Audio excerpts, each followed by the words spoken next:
right, let's get started on lesson number 5, transformations. So we're lucky to have a separate lesson for transformations, not like we did with the exponents. But what would be, actually these are warm-ups, so nothing new here, we're just getting used to the different bases. What do these graphs look like when you have base 7, base 2, base 1/2? And we could put these on our calculators if we wanted to, but I do want you to get used to graphing them without your calculators. And I'll tell you the way I think about this. When I want to graph this, I think about the inverse. What does y equals 7 to the power of x look like? Well, I know that there's 2 points to that exponential graph, and those points are 0, 1 and 1, 7. 0, 1 and 1, 7 would be on that graph. So the inverse would be 1, 0 and 7, 1. So just by knowing those 2 points, I know what the inverse looks like. Look at the y equals 2 to the x graph. I know what that looks like. It has point 0, 1, and it also has point 1, 2, 2, 4. So if I switch those, it's going to go through this point again, and 1, 2 is going to become 2, 1, and 2, 4 is going to become 4, 2. So this graph just has a higher curve. This part, it still goes towards the asymptote at x equals 0. So that's very, very similar in both graphs. Now this is interesting. What does the graph look like when the base is a fraction? So if we think of this exponential decay problem, what are a couple of points on that graph? Well, I know in this graph, if I put 0, then I get 1, so that point is still 1, 0 on the inverse. But if I put x is 1, I get 1/2. If x is negative 2, that would be 1/4. Negative 1 would be, negative 2 would be 4. Negative 1 would be 2. So let's take those points and flip them. So 1, 0, still there. Now I have 2, negative 1, and 1/2 and 1. Negative 2 and 4 would become 4, negative 2. So this graph looks quite different than the other two. And the horizontal asymptote the vertical asymptote is still at x equals 0, but now this y values are decreasing instead of increasing. So that would be the log graph with a fraction exponent.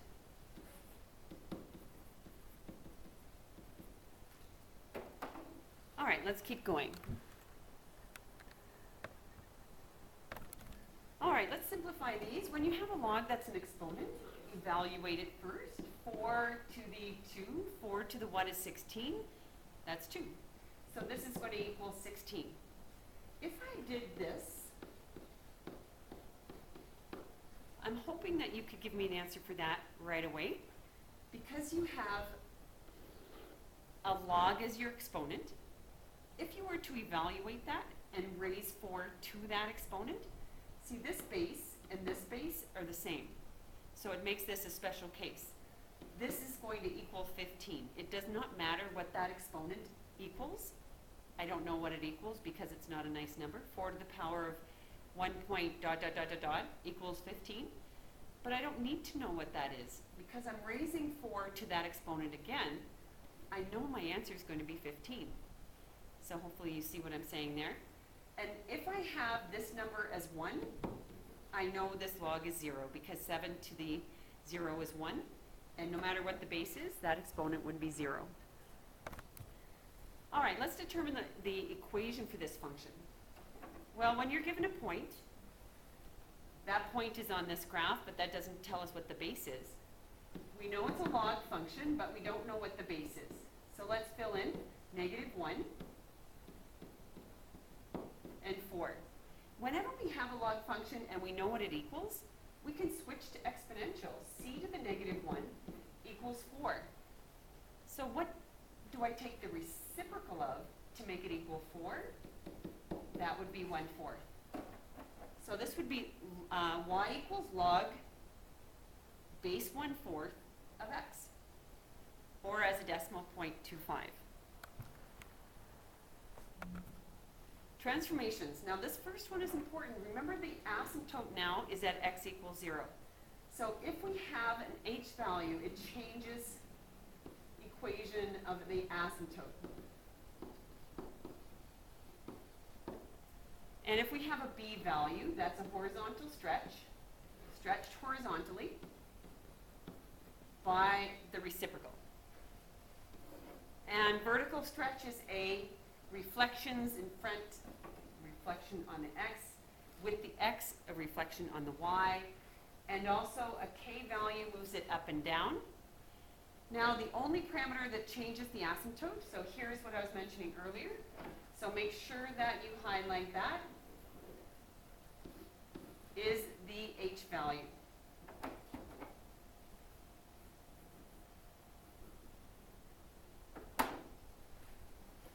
None of the others change the range. The range is always real.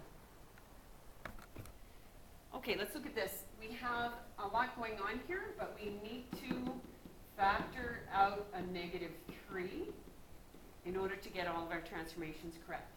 Vertical stretch by 1/2, horizontal stretch by 1/3, and 2 to the right. And I'm abbreviating there. What is the equation of the asymptote? Well, if we've gone 2 to the right, now the asymptote is not at 0 anymore. It is changed to 2, x equals 2. Domain and range. So I'm going to write this down here. Log 3 x minus 2. So what have we done here? If I do a rough graph here, if I have base 10, this is log base 10. Base 10 log would look something like this. This would be 1, 0. I would also have 10 and 1 on here. And I'm just going to roughly see what this is going to look like. And did I miss a negative? Let's say there was a negative with the 3. So we do have a reflection over the y-axis.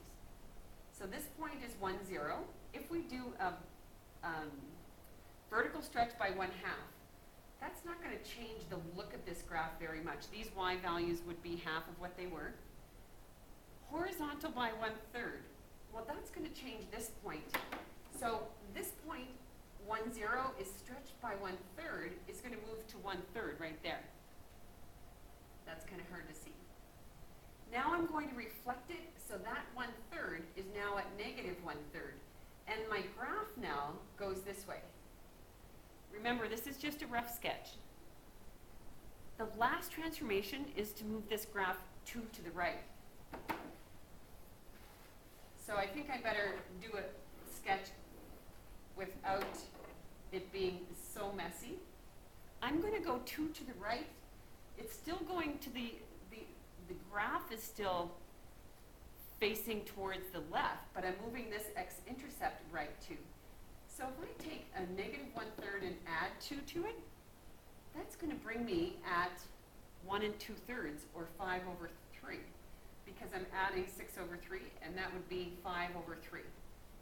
So this graph, roughly, is going to look like this. Come down here, this is 2, and there's my vertical asymptote at 2.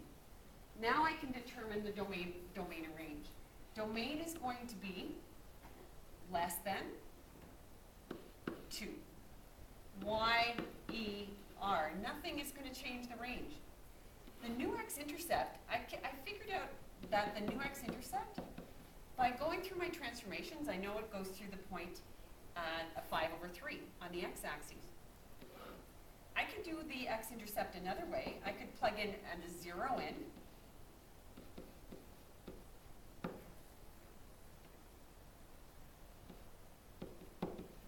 And that works all the time when you plug a 0 in, but this looks a little complicated to solve for x.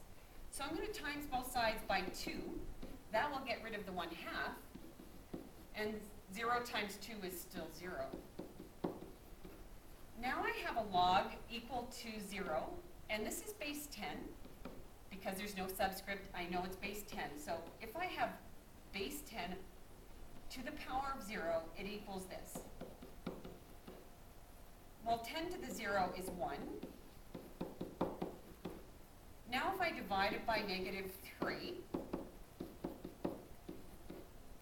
and add 2, I'll get the new x-intercept. And this is what I was just doing when I was doing my rough graph. I was adding 2 to the negative 1/3, and I get a positive 5/3. So there's an alternative to solving the x-intercept algebraically. Now let's look at this graph. How can I determine if this is log base 4 of x? What would the red graph be? Well, I'm going to take a point, and this is telling me that it's vertically stretched and then reflected. Well, I can see the reflection because it starts here and now it's here, but I can also see that it's been vertically stretched. Find a point that's at an intersection, like right here. This point looks like it's 4,1, but it's not 4,1 on the reflected image, it's 4-3. So that tells me that this point 4,1 had to be stretched by a factor of 3 and then reflected. So if I'm taking that log function and stretching it by a factor of 3, it would look like this. And then reflecting it on the x-axis would give me this equation. I could also take the point and plug it in for x and y to determine an a value. That would work as well. I could calculate an a value. Now this next b part, I'm not going to do a new equation for a horizontal stretch, because a horizontal stretch, this 0.10 would change if it was stretched horizontally. So that red graph is not a horizontal stretch of the blue. Let's do this one. Looks like a complicated formula. I've seen this formula in a diploma, and they give you the formula, but you have to know how to rearrange it. If you're given a welding, this number 14, must wear number 14 welding glasses. So that's the shade number. Now we need to calculate T. What fraction of visible light? And that's T. So the fraction of visible light, what is T going to equal? So let's put a 14 into this formula.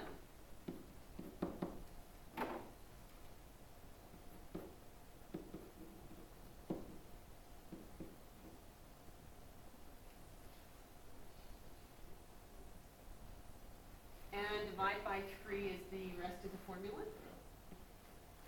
How are we going to rearrange this? What is the order of operations?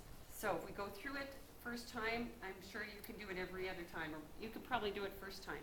14 times 3 is 42.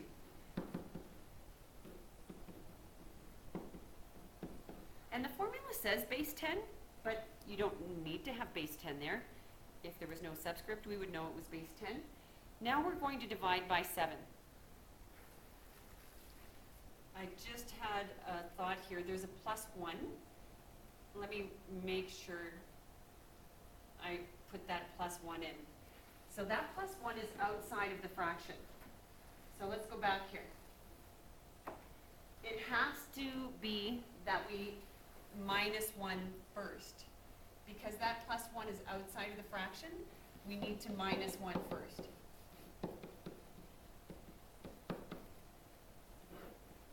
So this is going to be 13, and then we times that by 3.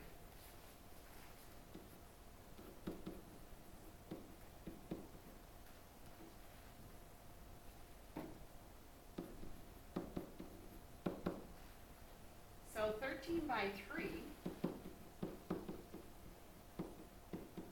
is equal to this. So the next thing we need to do is divide by 7. And we're getting there. We have a log by itself, but it's a negative. Negative's got to go. Negative's got to go to make this side positive. Okay, we're getting there. Positive log. Now, once you have the log isolated and you know what it equals, now we can go to switch to exponential. If I'm solving for t, this means that t is equal to, it sounds like a very, very strange number, but we're just going to put that in our calculators. 10 exponent, bracket, negative 39 over 7.